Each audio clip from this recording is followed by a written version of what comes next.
자, 시작하겠습니다. 안녕하세요. 네. 2주 만에 뵙는 거죠? 2주 만에? 네. 뉴페이스. 네. 그 강사 소개해야 되나요? 네. 안 해도 되죠? 예. 다 알고 오셨을 거라고 생각하고.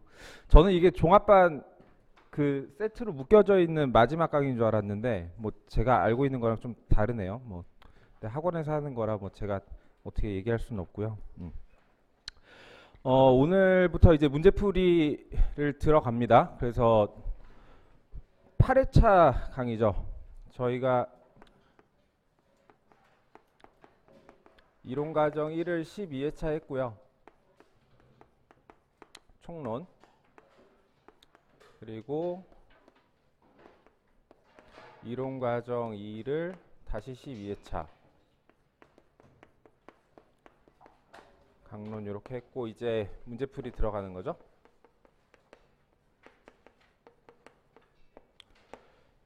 그래서 이거를 다른 말로 뭐 논술기초 이렇게 이름을 붙일 수 있고요. 8회차 강의고 원래 주 1회를 하면 되는데 이제 여러분들이 대부분은 뭐 종합 스터디를 하시면서 지금 답안 작성을 들어가셨기 때문에 그거랑 좀 스텝을 맞추려고 좀 속도를 높였어요. 그래서 주 2회로 수업을 하고요. 목금 이틀 수업을 하고 요 진도는 이제 총론 기출 문제를 가지고 문제 분석하고 목차 잡는 것까지만 진행을 할 겁니다. 그래서 이제 요거 끝나면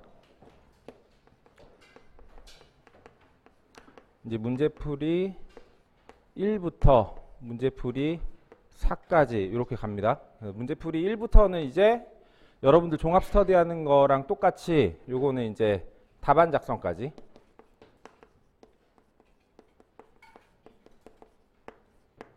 그래서 1은 총론 기출 문제, 2는 강론 기출 문제, 3은 미기출 문제, 4는 예상 문제. 그래서 횟수는 요게 12회차, 8회차, 4회차 이렇게 계획은 되어 있어요. 이렇게 쭉 갈 예정입니다. 그래서 전체 진행되는 과정들 좀 보시고 따라와 주시면 좋겠고. 왜 사람이 늘었죠? 그 이메일을 하나 적어 드릴게요.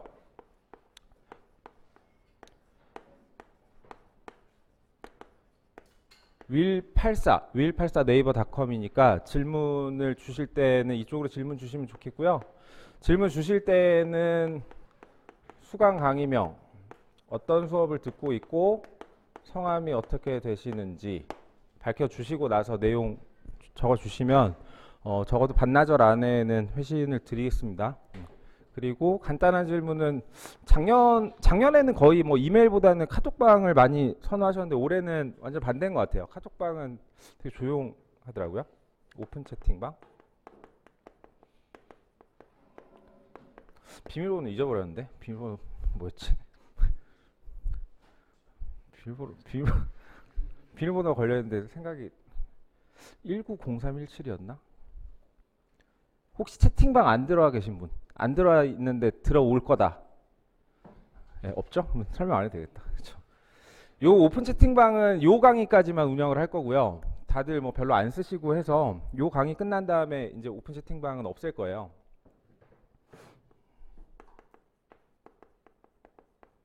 이건 없애고 제가 그 채팅방에서 말씀드렸는데 카페를 하나 만들어 놨어요 이미. 그래서 요 문제풀이 1부터 요 때부터는 카페로 운영을 하려고요. 그래서 카페는 그 감정평가 이론으로 검색하면 나오고요. 이거 나중에 말씀드릴게요. 문제풀이 1때.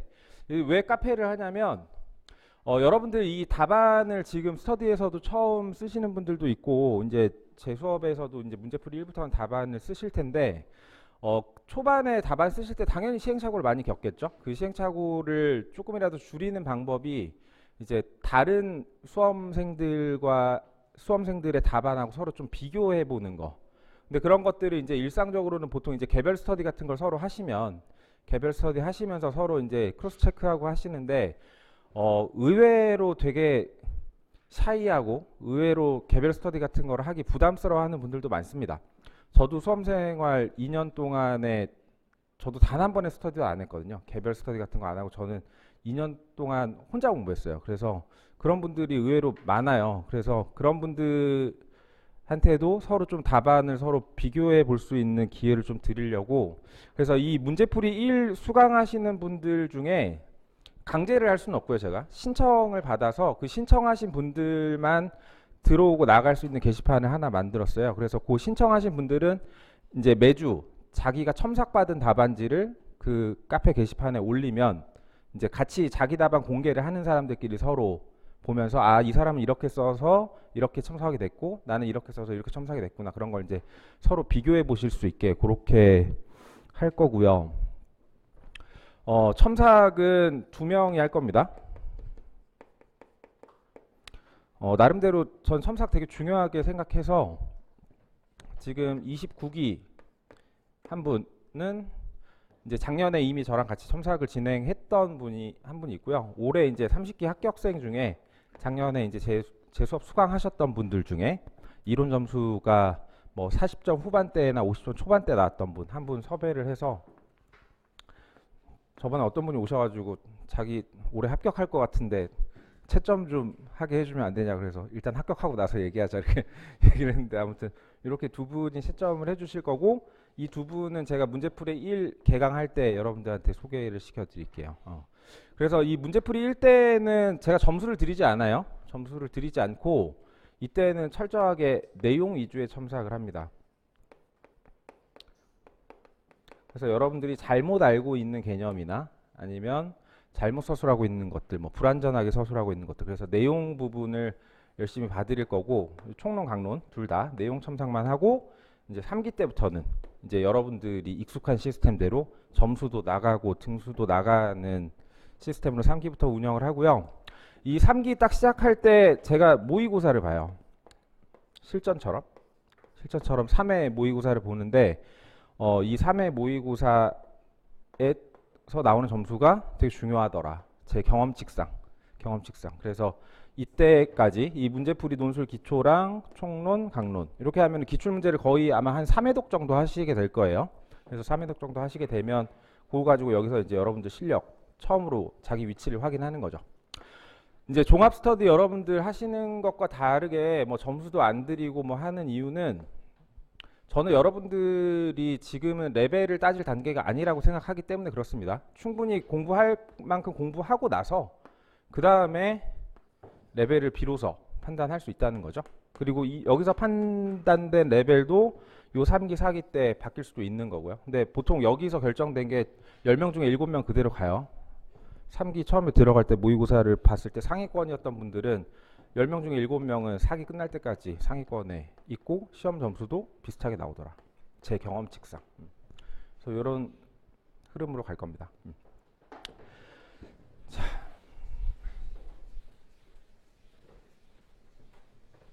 수업은 어떤 식으로 진행을 할 거냐면요.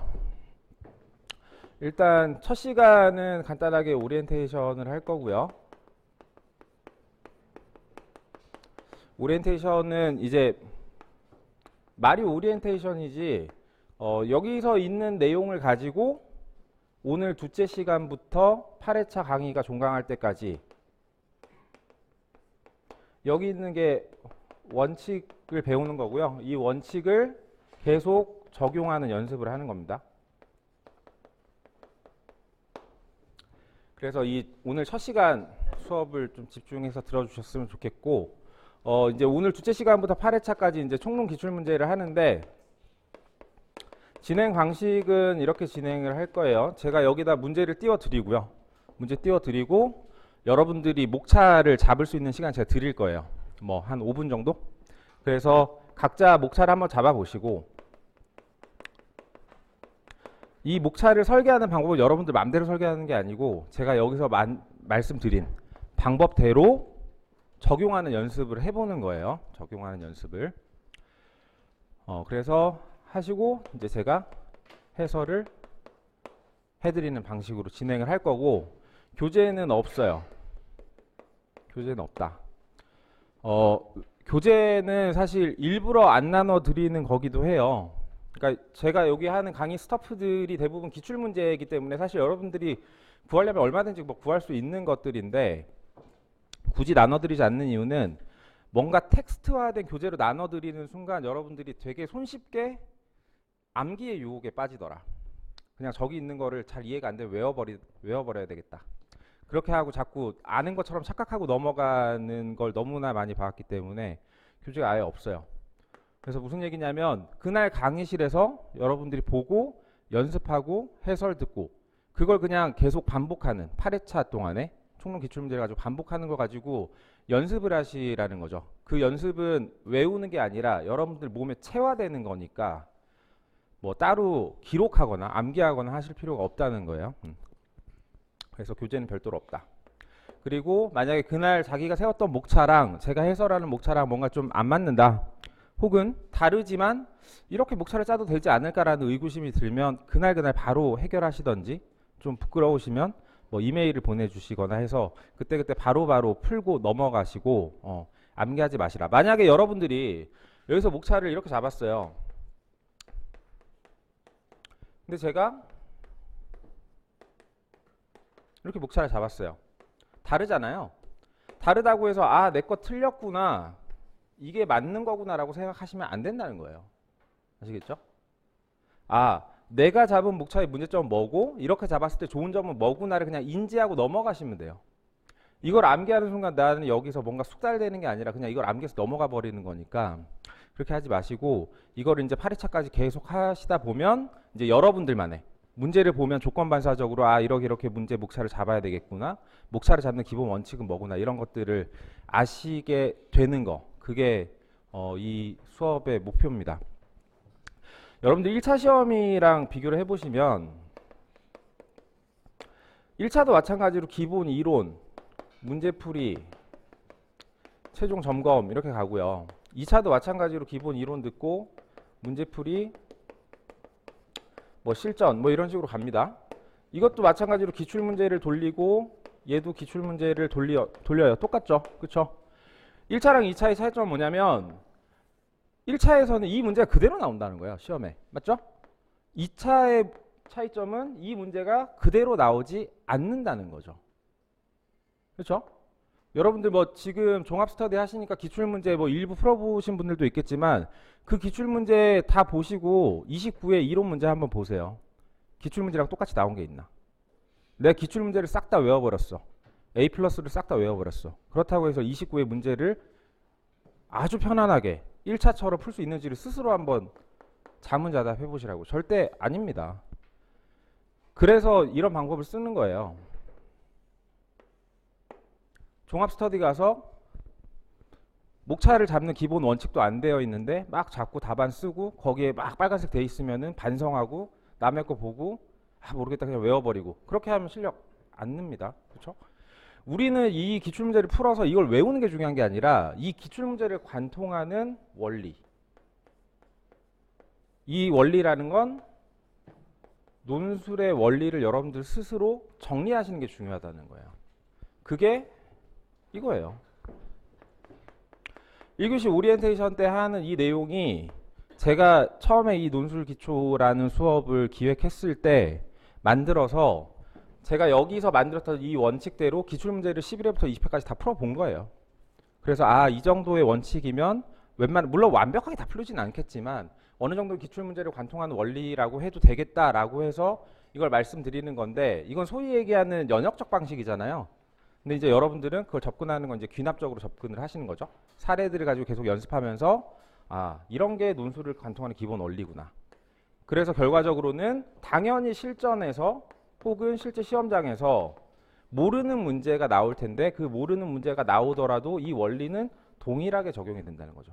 똑같은 문제가 나오진 않지만 원리는 동일하게 적용이 된다는 거예요. 그래서 어떤 문제가 나오더라도 기본적으로 나를 디펜스할 수 있는 적어도 40점대 초중반까지 나를 디펜스할 수 있는 기본 목차를 여러분들이 세우고 거기에 이제 여러분들이 암기한 것, 정리한 내용들을 얹고 여러분들 각자의 글 쓰는 능력들을 얹어서 40점 후반 50대 초반으로 나간다고 보시면 될 것 같아요.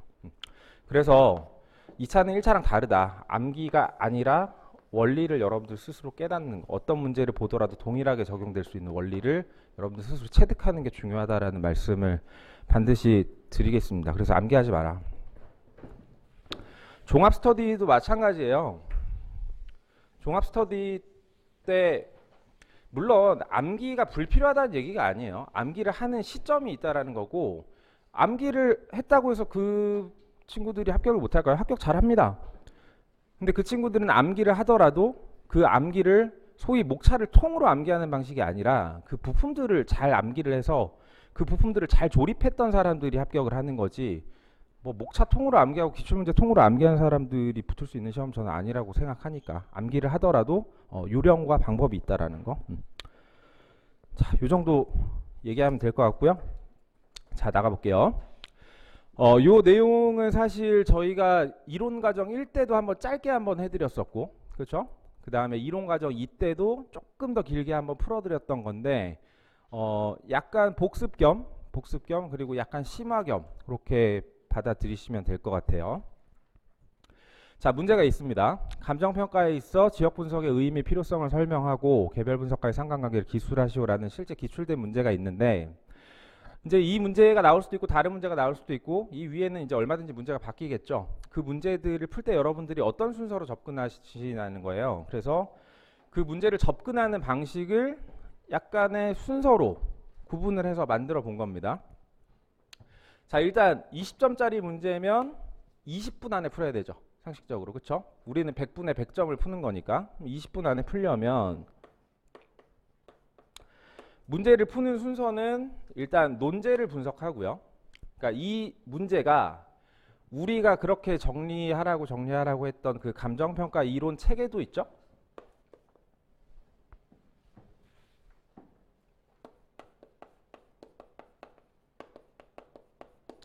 개념 체계 중에 어떤 파트에서, 그러니까 출제 범위가 어디냐,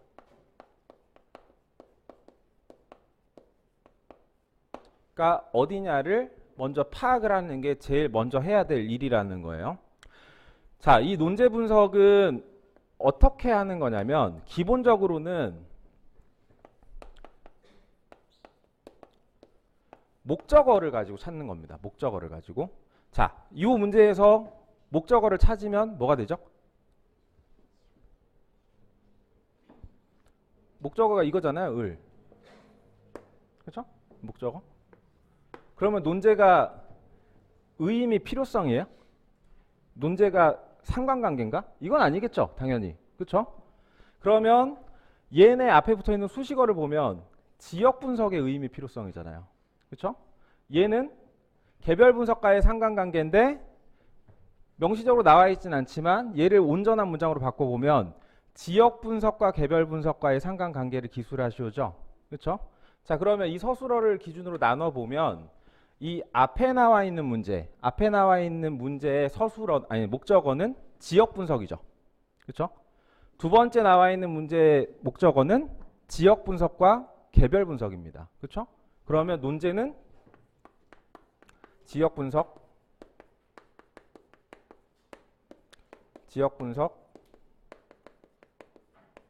개별 분석.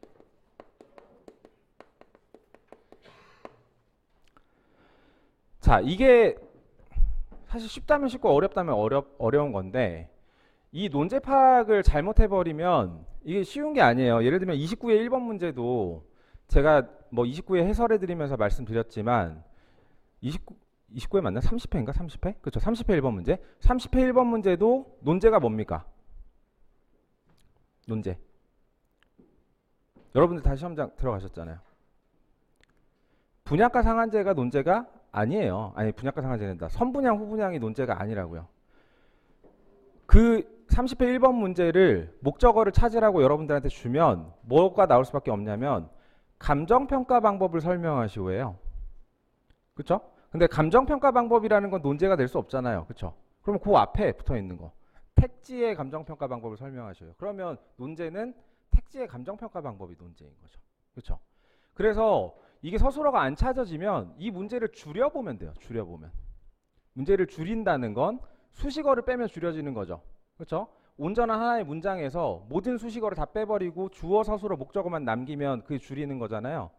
그러면 이 첫 번째 문장 감정평가에 있어 지역분석의 의미 필요성을 설명하시오 라고 되어 있다면 여기서 서술어, 목적어만 딱 남기면 뭐가 됩니까? 지역분석을 설명하시오예요. 맞죠? 지역분석을 설명하시오인데 지역분석의 범위는 넓죠? 그 넓은 지역분석의 수많은 내용 중에 뭐에다 포커스를 맞춰 설명해라? 의미, 필요성을 포커스를 맞춰 설명하라는 것일 뿐이지 얘는 결국 지역분석을 설명하시오라는 문제예요. 그리고 앞에도 전제가 하나 붙어있죠. 감정평가에 있어. 근데 이거는 있으나 마나한 전제야. 왜냐하면 지역분석이라는 것 자체가 감정평가에서 하는 거라는 걸 우리는 다 배워서 알고 있기 때문에. 그렇죠? 그럼 얘는 의미 없는 서술이니까 빼버리면 결과적으로 지역분석의 의미, 필요성을 설명하시오인데 의미, 필요성은 논제가 아니기 때문에 지역분석을 설명하시오가 되는 거고 논제는 지역분석이 되는 거죠. 뒤에도 마찬가지로 똑같이 적용을 해보면 지역분석, 개별분석이 되는 거고. 자, 그러면 자 이렇게 논제가 나왔어요. 이걸 아는 게 중요한 게 아니라 이게 이 개념체계 안에서 어디에 있는지를 아는 게 중요하다고 말씀드렸죠. 그러면 지역분석, 개별분석. 자, 개념체계를 안다라는 건 나의 개념적 위치를 안다라는 거고요. 개념적 위치를 안다는 건 이 논제, 지역분석, 개별분석의 형제자매가 누군지, 부모, 자식이 누군지를 아는 거잖아요. 자, 지역분석, 개별분석과 같이 동의관계로 여러분들이 배웠던 다른 게 뭐가 있습니까? 여러분들 개념체계도를 지금이라도 꺼내서 본다면 당연히 쓸 수 있어야 되겠죠. 뭐가 있어요? 그렇죠. 시장 분석과 시장성 분석이 있는 거고요. 입지 분석, 부지 분석이 있는 거고요. 투자 분석, 타당성 분석이 있는 거죠. 아, 이 개념적 체계 중에 여기서 나왔구나. 그리고 얘의 하위 카테고리 중에 뭘 물어봤다? 지역 분석의 의, 지역 분석의 필요성, 개별 분석과의 상관관계가 나왔구나. 그렇죠? 자, 그러면 문제에서 물어보진 않았지만 여러분들의 개념체계 안에 지역 분석, 개별 분석의 하위 카테고리로 정리되어 있는 내용이 또 뭐가 있습니까? 지역 분석의 대상은 뭔지. 그렇죠? 그러면 인근 지역, 유사 지역, 동일 수구권 나오겠죠? 그렇죠? 지역 분석의 절차는 뭔지. 지역을 획정하고 표준적 이용과 가격 수준을 판단한 다음에 장래 동향을 밝히는 거. 그렇죠? 지역 분석의 결과는 뭔지. 표준적 이용과 가격 수준. 뭐 이런 내용들이 쭉 있는 거잖아요. 근데 얘네들의 포커스를 지역 분석, 개별 분석 하위 내용들은 쭉 많이 있지만 여러분들 개념체계에 정리되어 있는 것처럼 개념체계 지금 제가 한 것처럼 이렇게 제목만 정리되어 있을 거 아니에요. 그렇죠? 많지만 그 중에 의의랑 필요성, 상관관계에 포커스를 맞춰서 물어본 거다. 자, 그리고 얘네들의 상위 개념은 뭐죠? 부동산 시장 분석. 그러면 부동산 시장 분석과 형제자매를 이루고 있는 것들은 부동산 시장의 특징, 그렇죠? 부동산 시장의 경기 변동, 그렇죠? 얘네를 묶으면 부동산 시장론, 그렇죠? 전체 알고 있는 개념 체계 중에 아 여기서 나온 거구나, 그렇죠? 우리가 만약에 뭐 합정역이다 라고 하면 우리한테 합정역이 하나의 점으로 존재하는 게 아니잖아요. 아, 합정역이라는 건 서울 전체 중에 강북의 서쪽에 있는 거고, 그렇죠? 서울을 순환하는 2호선과 서울을 U자로 가는 6호선의 환승역이구나. 이런 어떤 개념적 위치를 가지고 어떤 특정 장소를 여러분들 이해하시잖아요. 그런 것과 마찬가지라고요. 지역분석, 개별분석이라는 논제 자체가 별도로 존재하는 게 아니라 우리가 알고 있는 정리해놓은 개념체계 안에 일부에서 나온 거기 때문에 얘의 양 옆에 뭐가 있는지 앞 뒤에 뭐가 있는지를 여러분들이 정리를 해 놓으셔야 얘를 가지고 어디까지 서술하고 얘에 대해서 이것만 단편적으로 쓰는 건 어렵지 않아요. 근데 얘를 다른 것과 엮어서 내기 시작하면 이제 그때는 얘네들의 개념적 위치를 정확하게 알고 있어야 여러분들이 균형 잡힌 서술을 할 수 있다는 거죠. 이게 논제고요. 어디까지 지울까?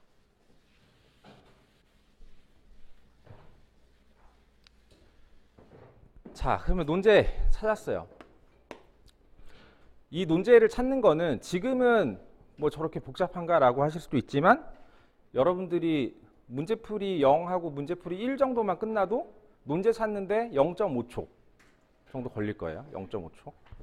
자, 그 다음에 유형 개념어 분석. 유형이라는 건 뭐냐면 지금까지 나왔던 기출문제들을 우리가 하나하나씩 별도로 공부하는 게 아니라 그룹을 만들어 본 거예요. 비슷한, 그러니까 풀이 방식이, 논술 방식이 비슷한 것끼리 문제들을 좀 모아가지고 분류를 해본 게 유형이에요. 타입이잖아요, 타입. 그렇죠? 그래서 그 타입이 몇 가지가 있다?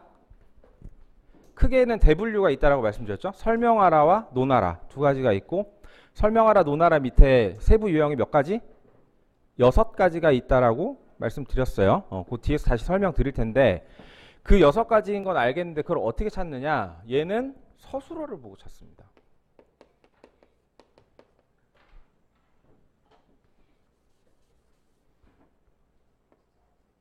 논술의 기본적인 방향을 제시해 주는 건데 얘는 서술어를 보고 찾는다.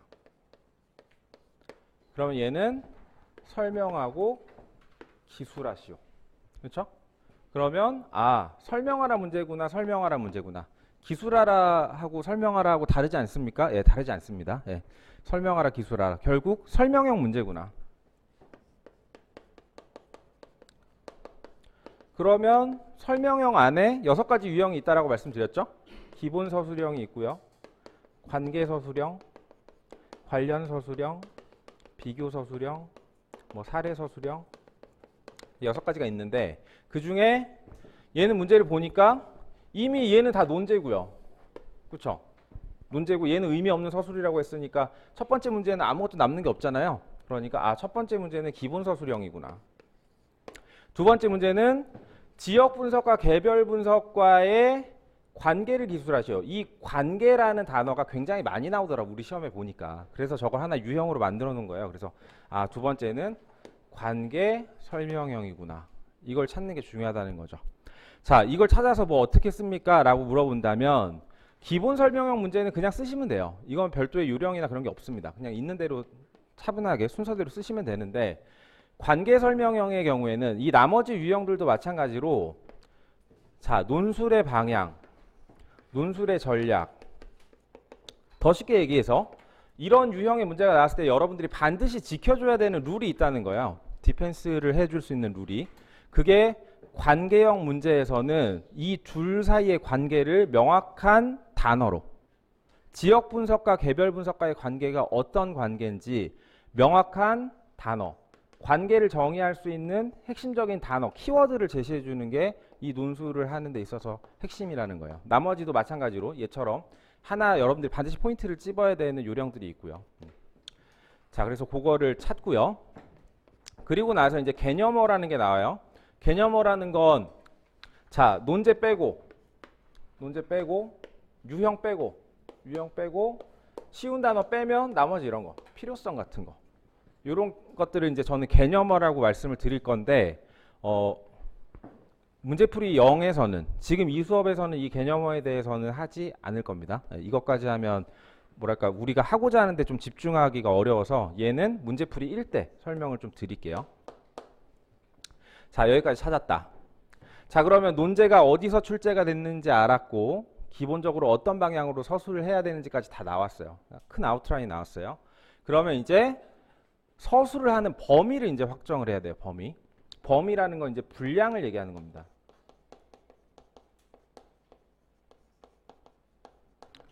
그것과 관련된 게 배점이죠. 배점 심플합니다. 20점에 곱하기 0.6. 근데 저만 0.6이고요. 그 다른 강사님들은 아마 좀 적을 거예요. 뭐 0.5. 그러니까 20점짜리 문제면 저는 목차를 12개를 잡는데 이제 강사님들마다 좀 차이가 있어서 어떤 분들은 뭐 목차 10개 잡는 분들도 있고 좀 달라요. 다른데 그 차이는 제가 설명드릴게요. 일단 저는 0.6으로 목차 12개잖아요. 그러면 기본적으로 헤드와 테일을 짜겠죠. 그렇죠? 설명하시오 문제면 서설. 그렇죠? 만약에 논하시오 문제면 서론. 그렇죠? 그래서 아무튼 서두를 잡는데 목차 하나를 할당하고, 그 다음에 결론을 내는데, 결어를 만드는 데 있어서 얘도 설명하시오 문제면 결어, 논하시오 문제면 결론. 예. 그래서 하나하나 배분하면 목차가 10개가 남잖아요. 그렇죠? 그 10개를 배분을 해야 되는데, 이 배분을 하는 방법이 20점에 곱하기 0.6 12개인데 서결 2개를 빼니까 10개가 나왔다. 그러면 이 10개를 이제 배분을 해야 될 거 아니에요. 그 배분을 하는 데 있어서의 기준이 대목차다. 그리고 이 대목차라는 건 뭐냐? 서술어의 개수다. 설명하시오, 기술하시오. 2개잖아요. 그러면 기본적으로 둘로 나누라는 거예요. 자, 그러면 기본 뼈대가 나왔죠. 서설의 로마자 1번. 그렇죠? 대목차 2번에 로마자 2번, 대목차 3번에 로마자 3번, 그 다음에 결어 쓰는데 로마자 4번. 맞죠? 자, 그러면 우린 로마자 2번과 로마자 3번에 목차 10개를 나눠서 써야 돼요. 자, 그러면 고민이 되죠. 5개 할까? 6개, 4개 할까? 4개, 6개 할까? 그거에 대한 판단은 이제 여러분들이 하셔야 되는 거예요. 뭘 보고? 이 문제의 뉘앙스나 분위기를 보고. 이건 일률적으로 정할 수가 없습니다. 자, 여러분들이 봤을 때 지역 분석의 의미, 필요성을 설명하라는 문제와 지역 분석과 개별 분석과의 상관관계를 설명하라는 문제의 서술 분량 비중을 이 출제자가 어느 정도를 가지고 물어봤을 것 같은지를 여러분들이 스스로 판단하는 거예요. 저는 아마도 이 문제를 아마 5대5 배분을 했을 것 같은데, 만약에 여러분들이 판단하기를 6대4로 배분을 했다. 이게 틀렸느냐? 아니에요. 이렇게 할 수도 있고 이렇게 할 수도 있습니다. 그렇죠? 이거 가지고 점수의 당락이 갈리진 않아요. 이거 가지고 점수의 당락이 갈리진 않는다. 근데 다만 여기에다가 8개를 쓰고 여기다 2개를 썼다. 이러면 점수의 당락이 갈리겠죠. 그렇죠? 그 정도 느낌이에요. 그래서 기본적으로는 동등하게 나눠서 배분을 할지 아니면 특정 부분에 조금 더 포커스를 두고 비중을 두고 서술을 할지 그 정도만 여러분들 간략하게 느낌을 잡고 가시면 돼요. 자, 그렇게 하고 분량, 서술하는 분량은 어떻게 되느냐? 20점 나누기 6.25. 소수점까지 해서 죄송한데 정확하게 따지면 6.25예요. 왜냐하면 우리 시험이 100점인데 답안지가 18장인가 뭐 그렇잖아요. 요거 가지고 나눠보면 6.25예요. 그러면 20점을 6.25로 나누면 얼마가 나옵니까? 뭐 2점 뭐 한 7 나오나? 6? 뭐 2.3? 이런 거라도 좀 반응을 해줬으면 뭐 2.6이라고 해볼게요. 그 얘기인즉슨 뭐다? 나는 이 20점짜리 문제를 답안지 2바닥하고 이 정도까지 서술을 하는 거고, 이 안에 목차는 총 12개가 배치가 된다는 거죠. 서술의 총량을 여기서 결정해 주는 거예요. 자, 그러면 저는 0.6이라고 했지만 0.5라고 하시는 분도 있다고 했잖아요. 뭐 0.4라고 하시는 분들도 있고. 근데 그렇게 되면 이 서술의 총량은 변하지 않아요.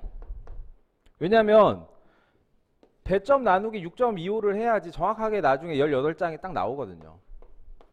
그래서 총량은 변하지 않는데 저는 이 똑같은 총량 안에 A 강사는 목차 12개를 썼고 B 강사는 목차 10개를 쓰는 거예요. 그 차이밖에 없다라는 거예요. 자, 그러면 A 강사는 목차 하나당 서술하는 분량이 적을 거고요. 그렇죠? B 강사는 목차 하나당 서술하는 분량이 조금 더 길겠죠. 그렇죠? 그 차이밖에 없다. 그래서 이거를 가지고 우열을 판단할 수는 없다. 한마디로 제가 맞는 것도 아니고 이분들이 맞는 것도 아니다. 선택은 여러분들이 하세요. 근데 다만 저는 0.6으로 일관되게 말씀을 드리니까. 그러면 저는 왜 0.6으로 하느냐? 저는 이렇게 생각하는 거예요. 같은 분량의 글이라면 목차가 하나라도 더 많은 것이 저는 더 낫다라고 생각하는 거예요. 왜냐? 목차라는 건 본문의 요약이잖아요. 그렇죠? 내가 만약에 목차에다가 지역 분석의 의의라고 썼다. 내용 안에는 지역 분석의 의의가 들어가 있을 거 아니에요. 제목이 지역 분석의 의의인데 여기에 개별 분석의 의의가 들어가 있지는 않을 거 아니야. 그렇죠? 제목이 지역 분석의 의의인데 여기 내용에 지역 분석의 필요성이 들어가 있지는 않을 거 아니에요. 그렇죠? 목차를 제대로 잡았다면. 그렇죠? 그러면 목차가 내용의 요약이라는 걸 생각한다면 목차가 많은 글일수록 뭐라고 볼 수 있다? 더 많이 요약되어 있는 글이라고 볼 수도 있겠죠. 제 논리는 그거예요. 그래서 제 논리가 틀릴 수도 있고 여러분들 동의하지 않으실 수도 있어요. 근데 저는 0.6을 고집하는 이유가 그렇기 때문이다. 그래서 제 기출문제집도 다 0.6 기본으로 해서 쓰고 있다는 거고요. 그런데 한 가지 여러분들한테 말씀드리고 싶은 건 20점짜리 문제라고 해서 반드시 목차 12개를 꼭 잡아야 되느냐 그런 거 아니에요. 아시죠? 요거 그냥 가이드일 뿐입니다. 쓰다 보면 11개 쓸 수도 있는 거고요. 쓰다 보면 13개 쓸 수도 있는 거고 쓰다 보면 10개를 쓸 수도 있습니다. 그거 가지고 당락이 결정되는 건 전혀 아니에요. 그런데 다만 이런 걸 왜 하느냐 0.6, 6.25 이런 걸 왜 하느냐 자 여기서부터 여기까지 1, 2, 3단계를 거치는데 20점짜리 문제 풀면 몇 분? 1분이 걸려야 돼요. 그러면 문제를 보자마자 기계적으로 따다닥 결정을 하려면 뭔가 나한테 가이드라인이 확실하게 정해져 있는 게 빠른 의사결정을 하는데 좋아요. 그렇죠? 그러면 저는 이거 보자마자 목적어 뭐지? 아 지역분석 개별분석. 아 여기서 문제 나왔구나. 유형 뭐지? 아 기본 설명 관계기술. 아 관계기술형은 관계를 명확하게 써주는 목차를 하나 넣어야 되겠구나. 여기까지 생각하고 아 목차 전체 12개 잡고 서결 하나씩 배분한 다음에 안에 비중 5개 5개 여기까지 하고 나면 여기까지 하는데 1분 걸린다는 거예요. 1분. 왜냐면 기계적으로 하는 거기 때문에 뭔가 판단을 하는 요소가 많이 없잖아요. 여기 뭐 5개 배분할까 6개 4개 배분할까 정도의 판단만 있는 거지 나머지는 훈련을 통해서 기계적으로 되는 거란 말이에요. 그렇죠? 이렇게까지 하는데 1분 나중에는 그래서 이 절차를 빠르게 하기 위해서 빠르고 신속하고 과감하게 하기 위해서 그냥 이렇게 러프한 룰을 드리는 것 뿐이고 이 룰을 반드시 지킬 필요는 없다. 근데 여러분들이 만약에 굳이 바꿀 이유가 없다면 그냥 제시해드리는 룰대로 따라오셔도 충분히 될 것 같다라는 거죠. 자 여기까지 하신 다음에 이제 목차 구성을 하는 거죠. 여기서부터 이제 시간이 많이 걸리는 거고요. 저 목차 구성을 저 5분 동안에 어떻게 하느냐에 따라서 이제 여러분들의 당락이 갈리는 문제다. 저 목차 구성이라는 건 자 여기 5개 여기 5개의 이 세부 목차 5개 5개를 뭘로 채울 거냐 어떤 목차로 쓸 거냐 거기서 실력이 갈린다는 거죠. 목차 설계는요 일종의 건물로 따지면 골조랑 똑같아요. 골조 자체 설계랑 같다고요. 설계랑 골조.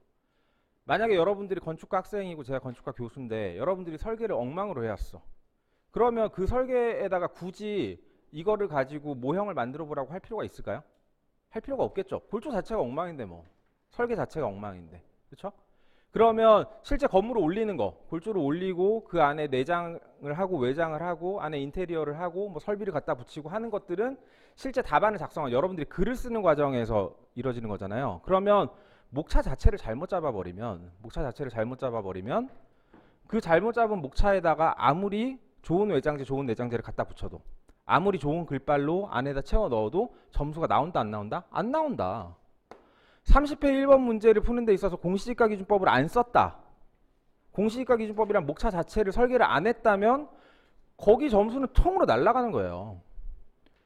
원가법을 썼겠죠. 원가법 안 쓴 사람은 없겠지. 그렇죠? 원가법에서는 다 누구나 원가법을 썼으니까 원가법에 대해서 조금 더 디테일하게 쓴 사람, 조금 더 키워드를 가지고 많이 쓴 사람이 점수를 더 얻겠지만 그건 그 원가법에 할당되어 있는 점수 그게 만약에 2점이었다면 2점 중에서 2점을 풀로 가져갈 거냐 아니면 1.8점 가져갈 거냐의 차이라는 거예요. 그런데 원가법에 2점이 배점되어 있으면 공시지가 기준법에는 1점이 배점되어 있는데 공시지가 기준법을 안 쓰면 1점이 통으로 날아가는 거죠. 그렇죠? 목차 설계가 왜 중요한지 아시겠죠? 그래서 목차 설계를 하는데 이렇게 시간을 많이 들이는 거고 지금 이 배분 20점짜리 문제를 푸는 데 있어서 1분 6분 합치면은 전체 문제 몇 퍼센트 정도로 쓰는 겁니까? 30% 정도 쓰는 거죠? 30% 정도? 저 30%도 많이 봐드린 거예요. 저 수험생 때에는 저는 20% 그러니까 저는 수험생 때 어떻게 했냐면 100분이면 100분의 20% 20분 동안 저는 문제 분석 다 하고 유형 다 찾고 목차 설계까지 하는데 저는 20분. 그러면 20분 동안 목차 설계 끝났잖아요. 그럼 나머지 80분은 숨도 안 쉬고 써도 100점이 겨우 채워지는 거지. 왜냐면 저는 제 필력을 알잖아요. 제 손 속도를 아니까. 진짜 숨도 안 쉬고 썼을 때 80분을 써야 저희 때는 또 20장이었거든요. 그래야지 20장을 다 채울 수 있다라는 걸 아는 거예요. 그러면 아무리 목차 잘 잡아봤자 이걸 내가 30분 잡고 40분 잡아버리면 목차 잘 잡고 나서 내용 못 채우면 점수 안 나오잖아요. 그래서 저는 무조건 20분에 끄는 거예요. 잘 써서 30분 안에 목차를 잡느니 좀 마음에 안 들어도 무조건 20분 안에 목차 잡는 거 끝낸다. 그래야 큰 실수를 안 하잖아요. 적어도 답안은 다 채워서 낼 수가 있잖아요. 그렇죠? 시험장에서 그런 사람들 거의 없지만 답안을 다 못 채워서 내는 건 3달 동안 잠이 안 오는 거죠. 답안을 다 못 채워서 내면. 답안을 다 채워서 내도 잠이 안 오는데. 그렇죠? 그래서 답안지를 저는 무조건 완주는 무조건 해야 된다. 그래서 20분 안에 끊었거든요. 근데 이거를 이제 최대 30%까지 드린 거고 여러분들 보셨는지 모르겠지만 제가 카톡방에 뭐 논술 관련해서 읽어볼 만한 책이다 해서 4권 올려드렸잖아요. 그 4권은 사실 우리가 알고 있는 가장 친숙한 논술, 대입 논술에 포커스가 맞춰져서 쓰여져 있는 건데 거기에 보면 40%를 할당하라 그래요. 그 유시민 씨가 논술 강사도 하고 그랬었거든요.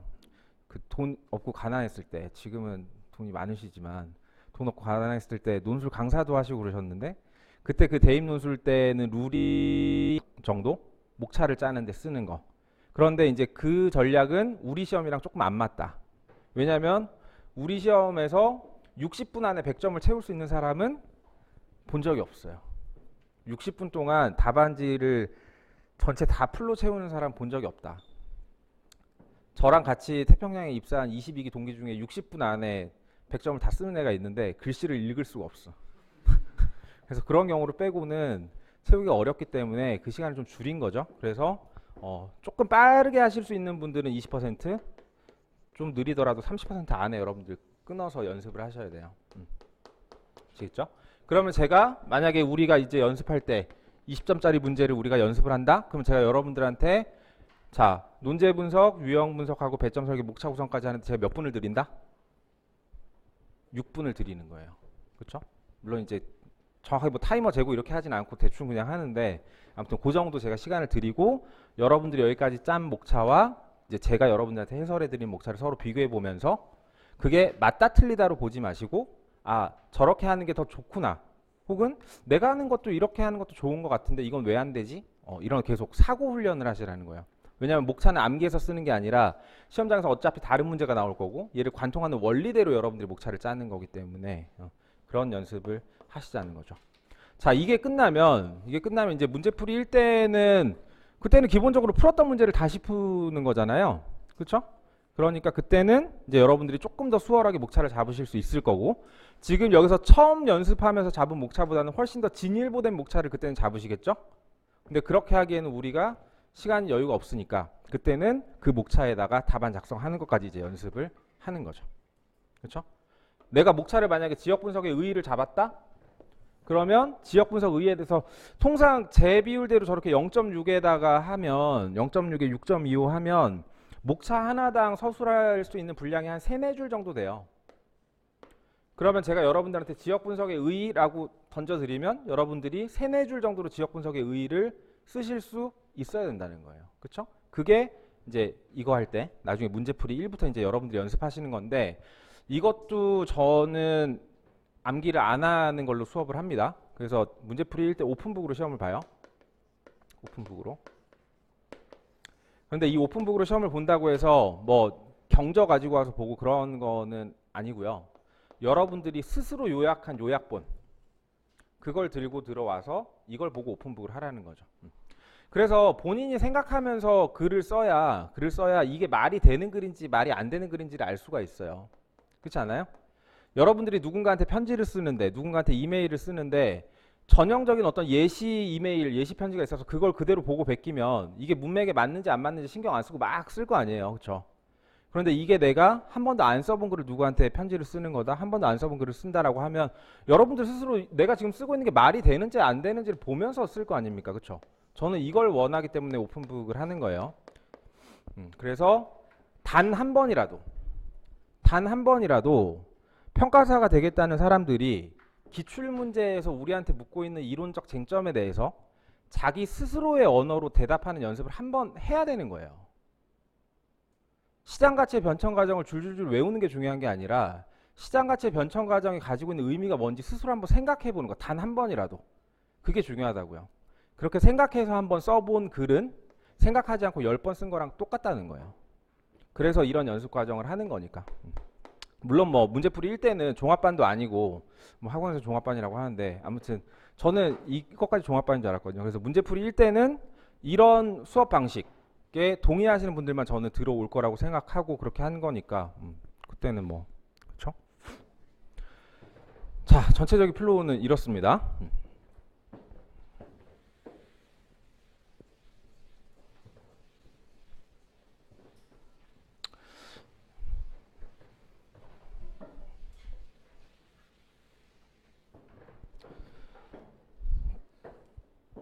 자, 이렇게 열심히 PPT를 만들어 와봤자 다 칠판에다 쓰고 나서 이렇게 사무적으로 자, 논제 분석은 서술어를 보고 하는 거다라는 거.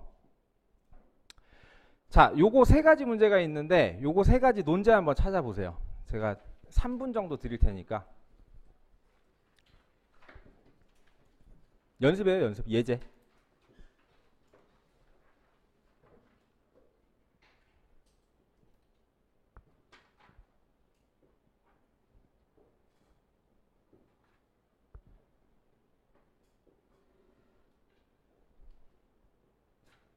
딱 1분 드릴게요. 1분.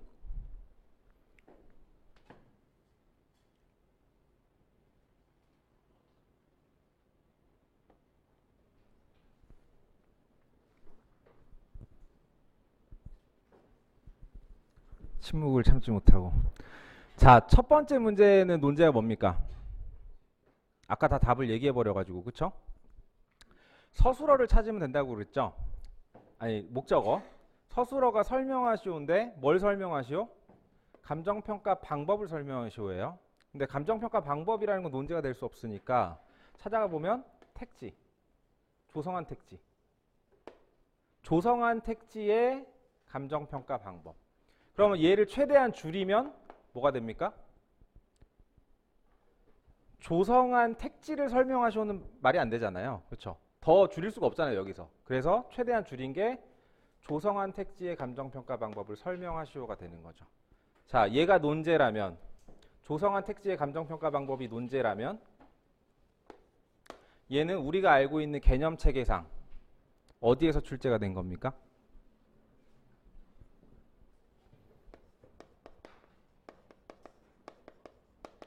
자, 감정평가 방법. 얘의 상위 카테고리가 뭐죠? 감정평가의 원칙. 자, 얘 하위 카테고리로 가면 주된 방법, 부방법.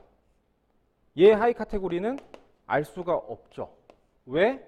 무엇을 평가하는지가 안 나왔잖아. 그쵸? 그럼 무엇을 평가하는지를 알려면 감정평가의 원칙과 같이 나와 있는 감정평가의 기능, 감정평가의 제도. 감정평가의 기능 안에 감정평가의 대상이 들어가 있죠. 그렇죠? 이 대상이 5가지가 있다고 했잖아요. 부동산, 준부동산, 동산, 유형자산, 유가증권, 무형자산. 그렇죠? 자, 이 중에 조성한 택지는 어디에 해당됩니까? 부동산. 근데 부동산에 대한 주방법, 부방법도 없잖아요.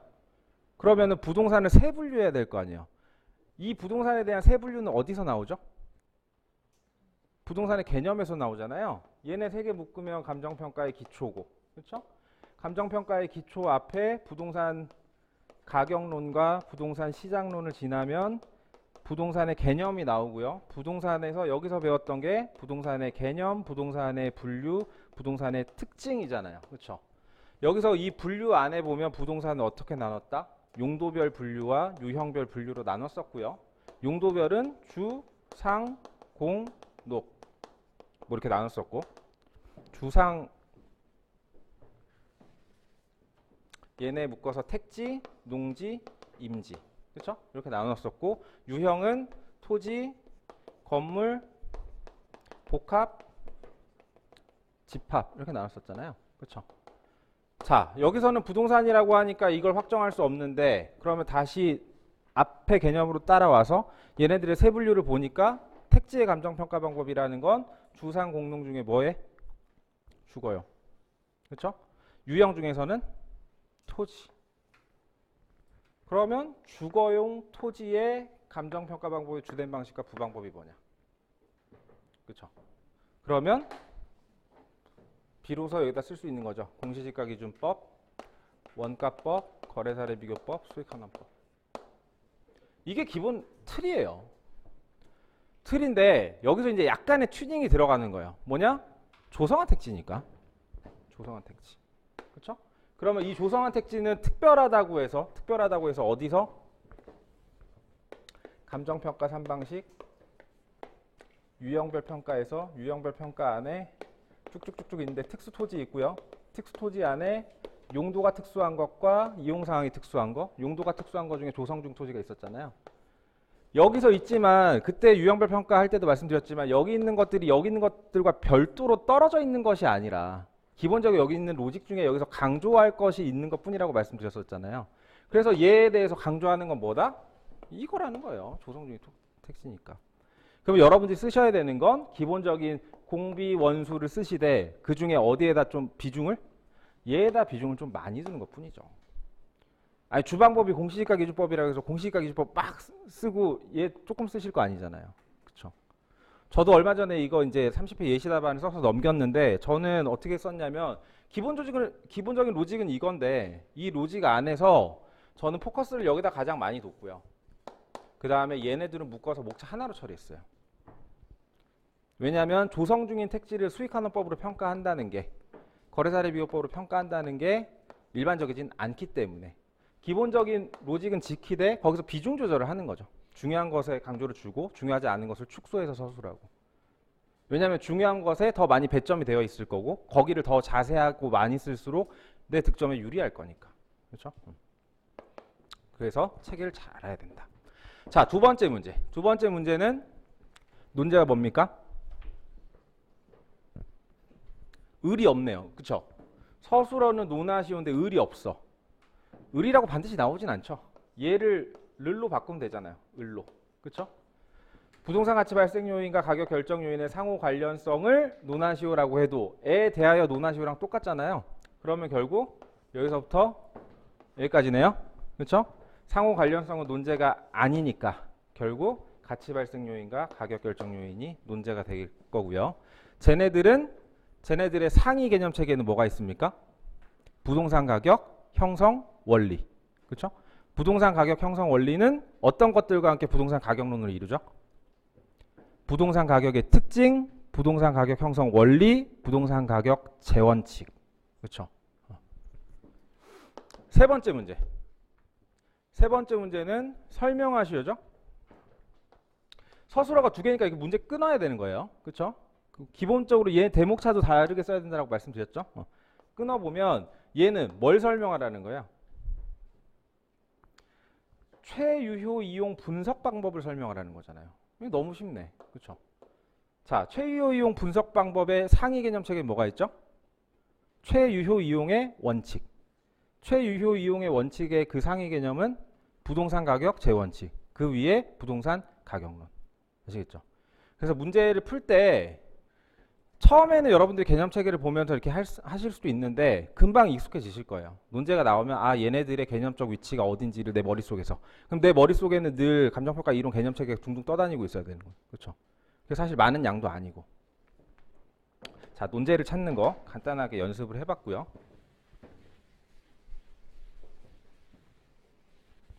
그래서 그때도 30회 이번에 시험 봤던 2년차들도 제가 작년에 단가 스터디, 그러니까 학업회사에서 쓰는 용어로 하면 그 문제풀이를 할 때 제가 여러 번 얘기를 했거든요. 진짜 한 20번 정도는 얘기를 했거든요. 문제가 길고 그 문제의 논점이 정확하게 뭔지 모르겠으면 문제를 줄여보라고. 문제 수식어를 다 걷어내고 문제를 서술어 목적어만 남겨 다 줄여보면 문제에서 묻고자 하는 게 뭔지 정확하게 나온다 라고 한 20번 정도 얘기를 했는데도 불구하고 시험장에서 이제 긴장하면 자꾸 이제 뭐 선분양, 후분양 이런 데 꽂히는 거죠. 그렇죠? 그래서 여러분들은 처음에 연습하실 때부터 어려운 문제, 긴 문제가 나오면 자, 특히나 이것처럼 이렇게 전술이 긴 것들 있잖아요. 무조건 문제부터 읽는 거예요. 그렇죠? 이거는 지금부터 여러분들이 연습을 해서 습관을 들이셔야지 그게 시험장까지 가는 거고, 이거는 뭐 잘해야지, 그렇게 해야지, 뒤에서부터 읽어야지, 문제를 줄여야지라고 다짐한다고 해서 되는 게 아니라 이건 여러분들이 몸에 익혀서 시험장에 들어가야지 시험장에서도 그렇게 되는 거예요. 제가 말씀드렸죠? 제가 글씨는 못 쓰는 편이 아닌데 펜을 이렇게 잡아요. 수험생 때 너무 이게 손이 아픈 거야. 그래서 2년 동안 이렇게 자꾸 연습을 했거든요. 시험장에서 이렇게 자꾸 썼다니까. 그러니까 몸에 익어버리면 시험장에서 할 수 있는데 몸에 익지 않으면 시험장 가서 그거대로 안 하게 된다는 거예요. 논제 분석이었고요.